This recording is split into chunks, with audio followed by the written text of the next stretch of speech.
خوب قدر کراوا ہے ماشاءاللہ شعبان جے مہینے جی آمد آئے نے شعبان جے اندر 5 حروف ہیں یاد رکھ جا شین عین با الف نون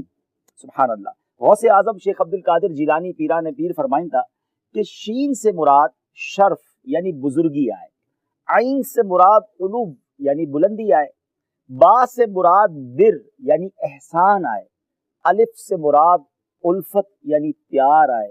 نون سے مراد نور آئے تو اللہ تعالیٰ ان مہینے میں ای بدے چیزوں ہوتے جو بندے کے عطا فرمائے تو سبحان اللہ غوث پاک چنتا ایو مہینوں آئے جن میں نیکیوں لے دروازہ کھولی دین میں اچنتا برکتوں نازل تھینتیوں خطائیوں یعنی غلطیوں معاف کری دین میں اچنتیوں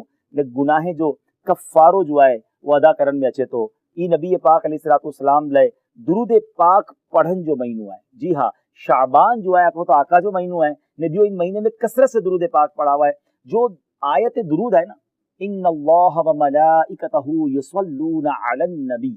یا ایہا الذین آمنوا صلوا علیہ وسلموا تسلیما یہ آیت درود جو ہے یہ بھی شعبان کے مہینے میں نازل کی ہے تو ان مہینے میں پاک کے خوب جو ہے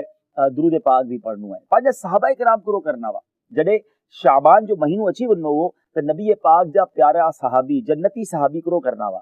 شعبان جو چاند نظر رکھنو ہو تو صحابہ کرام قرآن پاک جی تلاوت کی طرف متوجہ تھی بننا وا اپنے پوتے جے مال جی زکات کٹھی بجنا وا تاکہ غربا نے مساکین جو انہا وہ بھی رمضان جی ساری تیاری کری سگن نے جو بادشاہ ہونا وا حکام ہونا وا قیدیے کے برکائے نے جب مقدمہ سننا وا جن کے رہائی دینی بھی رہائی دینا وا جن کے مقدمہ کلوز کرنو وہ کلوز کری دینا وا ویپاری کرو کرنا وا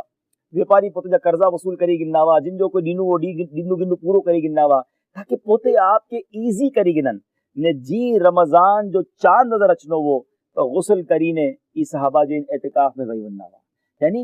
ای پریپیئر تھی نا وا ہوتے آپ کے تیار کرنا وا دنیاوی کمے سے فارغ کرنا وا کہ رمضان جی پراپر عبادت جی تیاری تھی سکے مگر اج کل حال ہی ہے کہ پا رمضان اچن سے پہلا پوتے جے ویپار جی تیاری کروتا ہے گھڑا لوگ ای پلان کرنتا کہ رمضان میں پیسوں کتنو کمائنو ہے مجھے پیارا بھائی پیارو یاد رکھو رمضان جو مہینوں ہے نا وہ وہاں کے مغفرت بھی لے تو یہ نیکیوں کمائیں جو مہینوں ہے پیسہ سے جو ور پا کمائیں ہوتا ہے کاروبار سے جو ور ہلے تو لیکن شعبان میں شب برات اچھی تھی جڑے پانچا نامہ اعمال اللہ جی بارگاہ میں پیش تین تھا اگلو مہینوں رمضان جو ہے تو خدا را اگر کوئی بھاجی نماز میں سستی آئے دین سے دوری تھی رہی ہے دس از دا رائٹ ٹائم یہ ٹائم آئے ہوتے آپ کے اللہ نے جو رسول کی طرف راغب کرنو عبادت کی طرف اچھی بننو نے توبہ کری گنو اللہ پاک جو ہے پاک مہینے جی برکت عطا فرمائے نبی پاک علیہ الصلوۃ والسلام شعبان جو مہینے میں کثرت سے روزہ رکھنا وا یعنی رمضان کے بعد بدے سے بدارے روزہ نبی پاک شعبان کے مہینے میں رکھنا وا بی بی عائشہ صدیقہ رضی اللہ تعالی عنہا فرمائیں تا کہ پیارے آقا علیہ الصلوۃ والسلام جو پسندیدہ مہینوں شعبان جو مہینوں وہ ان میں روزہ رکھنا وا نے پچھے ان کے رمضان سے ملائی دینا وا حضرت اسامہ بن زید چنتا کہ آؤ پیارے آقا سے عرض کرم کہ یا رسول اللہ صلی اللہ علیہ وسلم آؤ آئے کہ نعرہ تو ہے کیا شعبان میں جتنا روزہ رکھو تھا رمضان کے علاوہ یہ کوئی مہینے میں اتنا روزہ نہ تھا رکھو تو آئے فرمایا کہ رجب نے رمضان جو وچ میں اکڑو مہینوں آئے لوگ ان سے غافل ہیں اور ان میں لوگے جی جو ہے نا اعمال اللہ جی بارگاہ جی طرف اپاڑن میں اچنتا نے مجھے بھی محبوب آیا اور یہ پسند کرا تو کہ جب مجھے عمل اللہ جی بارگاہ میں انہیں آؤ روزہ دار ہوں سبحان اللہ اللہ جب نبی بخشائلہ نبی انہیں اتنی فکر کرن کہ اعمال نامہ ان مہینے میں اللہ جی بارگاہ میں پیش تھی نا تو آؤ روزے سے ہوا مگر ان مہینے میں بھی لوگ غافل ہونتا نمازو قضا تھی رہی نارو نا پانجی ٹیکس رپورٹ پانجی کوئی آڈٹ رپورٹ اچھن واری ہوتا پا کتنا کانشیس تھی ہوتا کتنا فکر مند تھی ہوتا ہے آگے خبر ہے 15 شعبان جو پانجا نامہ اعمال اللہ جی بارگاہ میں پیش تھی نا سجے ور جی پانجی جو بھی کارستانی ہے بدے پیش تھی نہیں ہے کتنی غلطی ہوئی پانجی کتنا گناہ ان میں تو کم از کم جو یہ آخری ڈی اعمال نامہ پیش تھی سے پہلا جائیں اگر پا ان میں توبہ کری گنو عبادت کری گنو روزہ رکھی گنو نمازو پڑھی گنو اللہ سے دعائیں کروں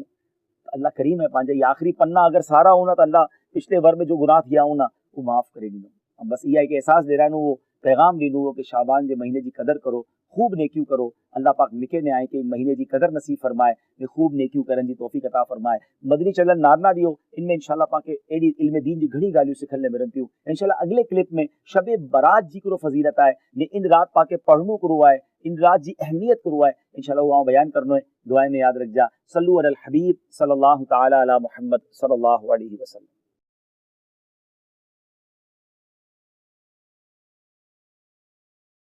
اب شب برات آنے والی. مولا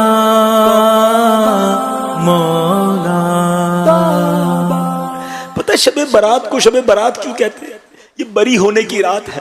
یہ مغفرت کی رات ہے. میرے اور آپ کے اعمال نامے اللہ کی بارگاہ میں پیش ہونے والے، سوچو تو صحیح کیا کیا ہے اس میں. توبہ قبول ہو میری، توبہ قبول ہو.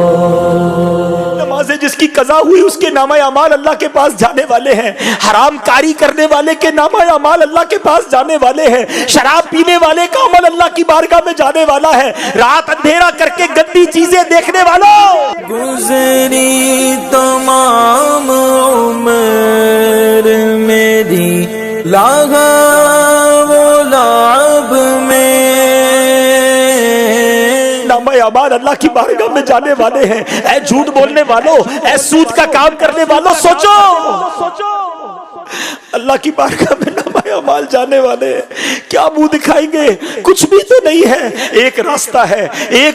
ہے کہ آج توبہ کر لیں. وہ بڑا کریم ہے، وہ پچھلے سارے گناہ معاف کر سکتا ہے. وہ رحمان ہے، وہ رحیم ہے، اس نے وعدہ کیا ہے.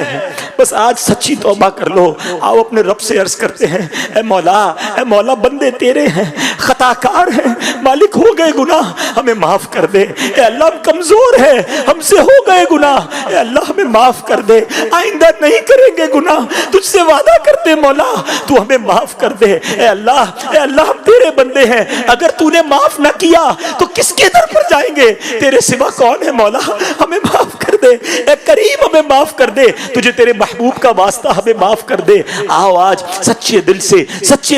سے پکارو اسے. توبہ کر لو، اب نہیں کرنے. ہم سب کو پتا ہے کیا کیا گناہ کرتے ہیں. آج توبہ کر لو، اب تو دن بھی تھوڑے رہ گئے. آپ کو پتا ہے شب برات یہ بھی لکھا جائے گا کہ آئندہ سال کس نے دنیا سے جانا ہے. کیا پتا یہ شب برات، بلکہ شب برات بھی ملتی ہے کہ نہیں پتا. غوث اعظم رحمت رضی اللہ تعالیٰ فرماتے ہیں کہ یہ وہ دن ہے کہ کچھ کفن دھل کر تیار ہوتے ہیں، مگر یہ کفن پہننے والے دنیا میں ہنس رہے ہوتے ہیں. کچھ لوگوں کے گھر قبریں خود کر تیار ہیں اور وہ اپنے گھر بنانے کی فکر میں ہیں. کیا پتا کہ آج جو قبر گورکن کھود رہا ہے ہم میں سے کسی کے لیے تو نہیں کھود رہا. جو کفن بیچنے والا آج کفن لپیٹ کر استری کر کے پیکٹ میں ڈال رہا ہے، ہو سکتا ہے ہم میں سے کسی کا کفن تیار ہو رہا ہو. اے میرے پیارے اسلامی بھائیوں، توبہ کرنی ہے، اللہ کو راضی کرنا ہے. اب نماز قضا نہیں کرنی اور شب برات سے پہلے اب ایسے اعمال شروع کر دو. آپ کو پتہ ہے نبی پاک علیہ الصلوۃ والسلام شعبان میں کثرت سے روزے رکھا کرتے. پوچھا گیا حضور آپ شعبان میں اتنے روزے کیوں رکھتے ہیں؟ فرمایا اس میں ایک رات ہے جس رات اللہ کی بارگاہ میں اعمال نامے پیش ہوتے ہیں. میں چاہتا ہوں جب میرے اعمال نامے پیش ہوں میں روزے سے ہوں. وہ تو اللہ کے حبیب ہیں، ان کا یہ عالم ہے، اور ہم ہیں کہ ہمارے اندر فرق ہی کوئی نہیں آیا کہ شب برات آنے والی ہے، شعبان آ گیا ہے. اب نفلی روزے، اب تلاوت قرآن، اب درود پاک، کثرت سے نمازیں. خدا را اس کی عادت بنائیے. اور پھر خاص جب شب برات آ جائے تو 14 شعبان کا روزہ رکھنا ہے. پوری دنیا میں دعوت اسلامی والوں کی، عاشقان رسول کی مساجد